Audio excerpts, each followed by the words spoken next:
Hey everyone, and welcome to this episode 140 of Fight Chat Friday from TKD Coach Academy. This week, we're going back to the European Championships that had took place in Cluj-Napoca in Romania, and we're going to look at the final of the minus 85 kilo section that was between Ireland's Leard Xheladini and Germany's Amin Rmadan. And it was pretty exciting final, and certainly, especially in the first round, a bit of a nail biter. It stayed very, very, very close.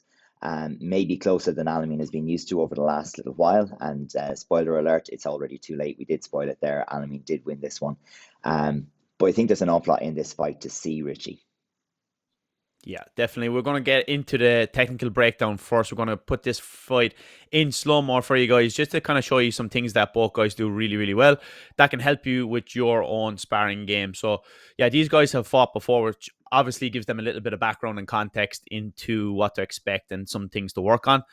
But we can see right off the bat, we're looking for Alamin, who usually starts off with that big front leg and bringing that back leg tight underneath him to be able to gain some distance. Now, Leard is quite solid in his stance as well as Alamin, so I think that also plays into how these guys fight each other, so their stance is quite long for both. Straight off the bat, we see that Alamin is trying to push the pace off the front leg to get towards the hands. But one of the things that we noticed so far is that there's a little bit of a difference in how they both punch. Leard he tends to punch him that little bit further out to gain more momentum, like we see here, and barges through people. He's quite Mm. strong, quite aggressive. Where Alamin is just that little bit tidier, kind of coming from that wacko style. Obviously, he's a little bit more accurate using back fists, etc. Where you see Laird here, he's really pushing through, using his weight behind those techniques. Yeah, it's a real momentum style that Laird has. So that Mhm. if he can break down that front leg at all and get himself through, or if he makes his start with a rhythm split so that he can get himself started from that longer range, he builds up Lovely that one there. initial momentum and he goes through. Yeah, this is one of the first ways that Laird has dealt with that front leg, which is it's quite a threat from Alamine, especially given that he's a little taller than Laird and he's a little longer. Uh, Laird made some good attempts early on to break down that front leg and kind of read the back foot stepping in as Alamin is looking to shorten his stance and gain a little distance. Laird has sometimes done a This is a great nice job of one. just reading that. Yeah, the back leg turning Yeah, kick, I think, when we'll have another look at that again. yeah, he has a little bit of success when Laird actually comes to, as we look at it on the screen here, the left, but it's his right. So as he comes towards Alamin's open side, he did it with the punches in the sequence before, but does it here with a switch. He changes his leg and comes off the back leg, gets a nice return. But we chatted beforehand. I actually would have liked him to see Laird go to that again because he did have success, but maybe he's just giving Alamin a little bit of credit there, saying that he's a wild and he really is he's a veteran. So obviously they don't want to be being predictable on the shots. Yeah, we do think as we're watching it that, Laird has done quite a good bit of disruptive work in the beginning, and he's unsettled Alamine in terms of, not It's a great respecting the one. distance. He's attacking over that longer range where maybe Alamine might not be expecting as much from most of the opponents. And what that disruptiveness has given Laird is an ability to kind of create some unexpected pressure, maybe from Alamine's perspective. And I know Alamin respects Laird, and I know he fancied to meet him in the final, so we know that was definitely playing into it. He is prepared for him. He knows how he fights, but at the same time, Laird was able to attack the front leg, which was definitely something, and attack with hands from that longer range, picking the right spot in the rhythm to get past the front leg and Mm. create some real pressures there, which also resulted in Alamin conceding a few warnings. And like something to mention in this fight, Alamin concedes, and I think it's slightly uncharacteristic of him, 5 warnings in each round. So losing 3 scores in total to warnings overall is, it's quite a setback. Yeah, definitely. I think two big factors there for me. Laird had a lot of success when he actually went straight through direct counters of Alamin's front leg. So that was number one. And he had a nice return on the breakdowns as well. So let's say there's an exchange, and then like here we see this one didn't work out so well, but there's a breakdown, there's an exchange, and then he re-engages with his own hands. And we seen it earlier, which gave Laird that 4-0 lead earlier on. They were the two big factors for Laird that he was having a great success with.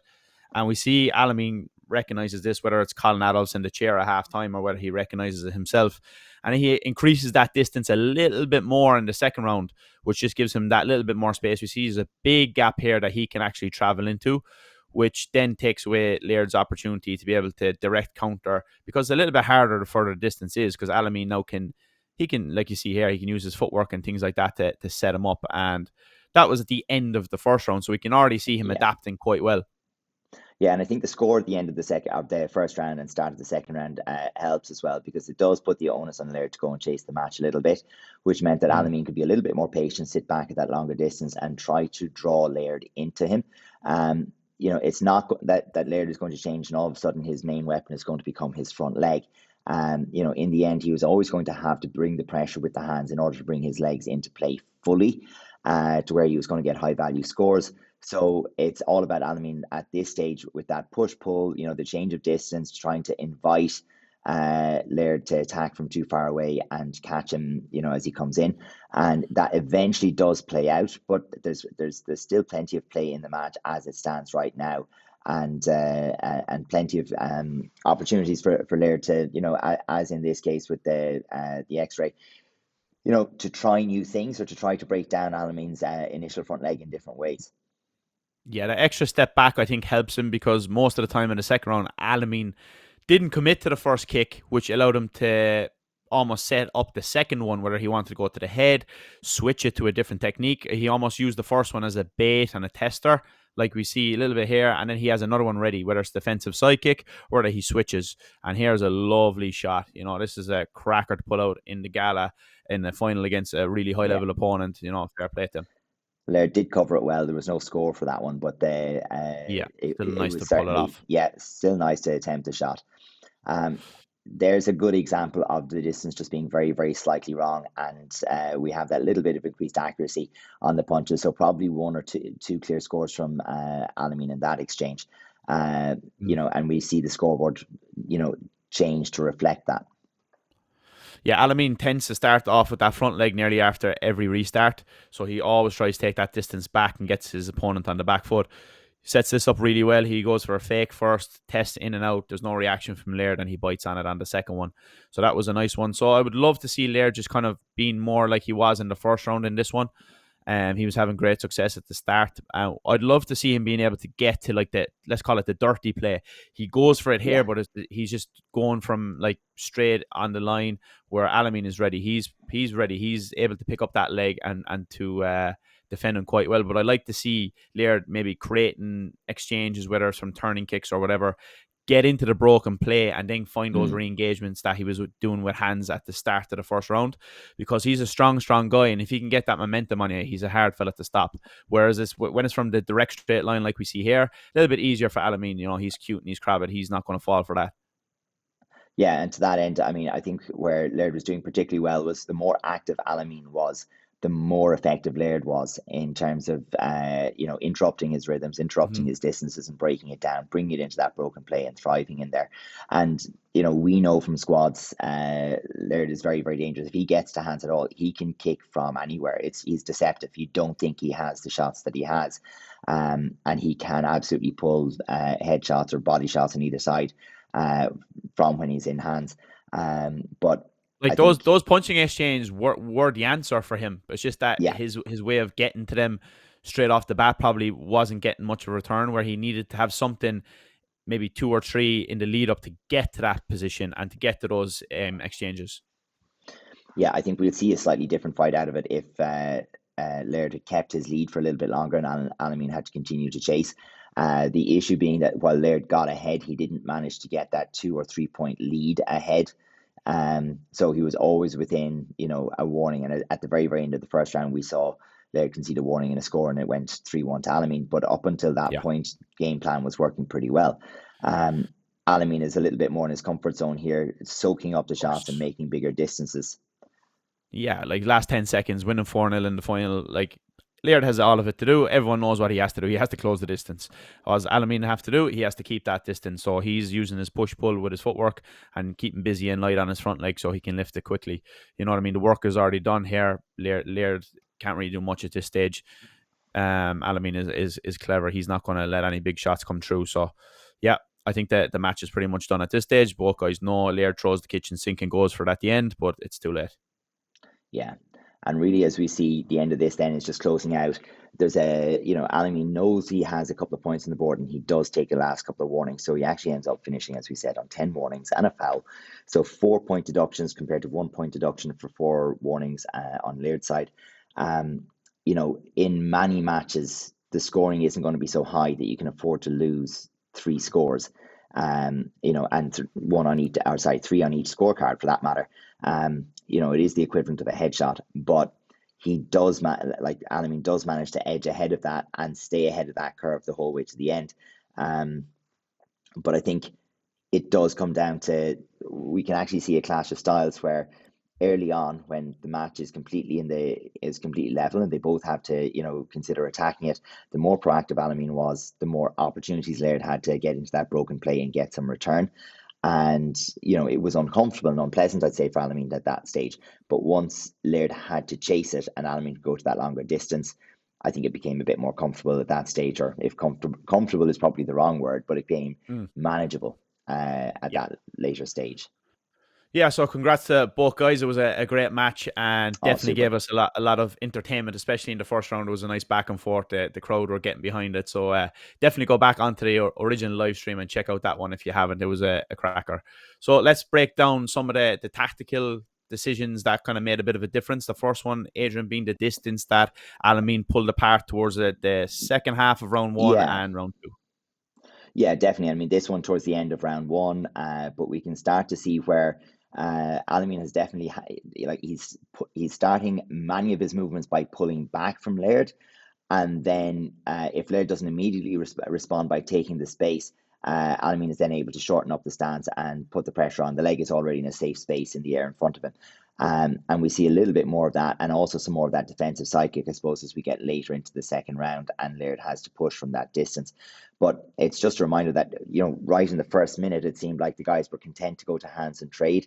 And then, Alamin later kind of says, okay, we'll rely on the legs a little bit more for this one.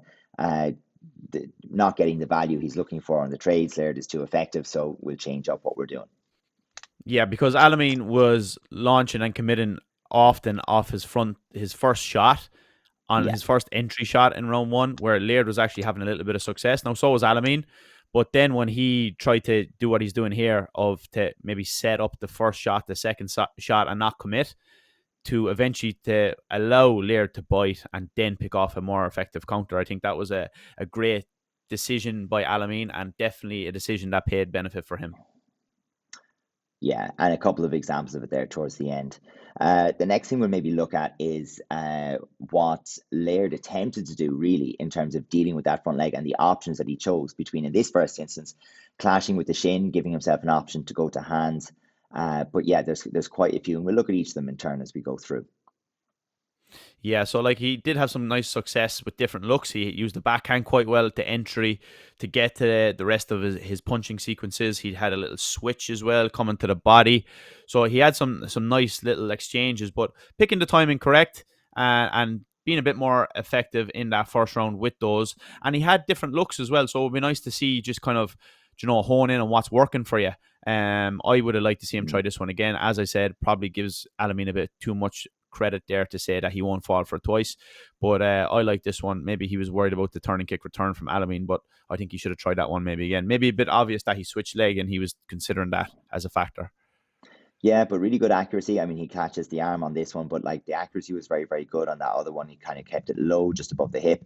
Um, as you said when we were chatting about this earlier, maybe doesn't get a huge scoring return on this one, but he was heading towards the corner, so an improvement in the ring position is by itself, you know, quite enough sometimes. You don't want to concede that extra warning, but again, having the confidence to read when the leg is going to be high and go under an X-ray of the leg is, it speaks to a certain confidence as well. Yeah, just add something to the mental battle of the whole thing as well, because it gives Alamin something else to think about now as well. Laird has come through off the backhand. He has switched with low dolios underneath, and now he's come under the leg himself as well. So he's given different looks off that front leg that Alamin gives. So Yeah. that forces him to be a bit more aware of different threats as well. Whereas if you have the same thing time and time again, it's a bit more predictable, especially for somebody the caliber of Alamin. So lastly, just looking at the return on the hands and the accuracy of both fighters as the match progresses, because Early doors, it's a little bit swingy and a little bit wild from both of them, and there's a lot of misses. But we do start to see as the fight progresses a little bit of a tidying up of the hands, and selecting more single or individual shots, and making them land or count a little bit more.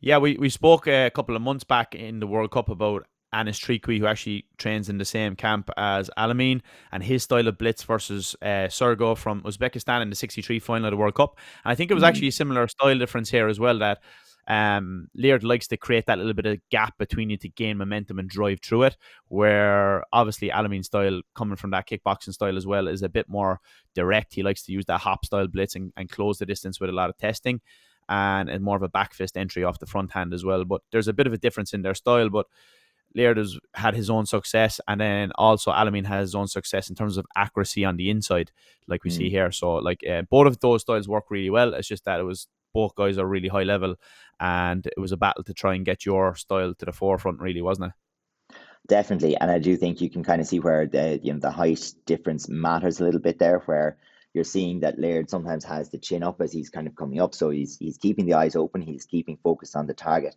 but sometimes it does make the head a little bit of an easier target as the head is up there. Not necessarily an error or a mistake in that sense, because there is that height difference there, but Mm. as he's pushing forward, if he looks down, he's likely going to end up punching down into the chest, so he has to keep that eye contact with Alamine as he goes in. But it does mean sometimes that, coming from the taller fighter, it looks like there's more of a target there, especially for the likes of the slip hooks or the back fist. It can leave more of Yeah. a target compared to the chin tucked by the shoulder.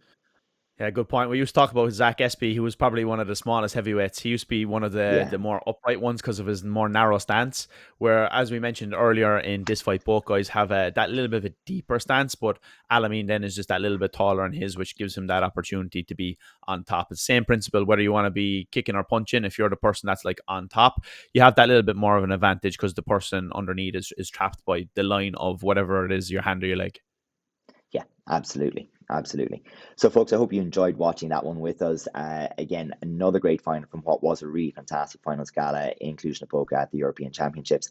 Again, if you have a preference for what match you'd like us to take a look into next, or if there's something that comes up in one of these breakdowns or reviews that you'd like us to go into in more depth, let us know, and we'll certainly try to tackle that for you. So, until next Friday, we'll see you soon.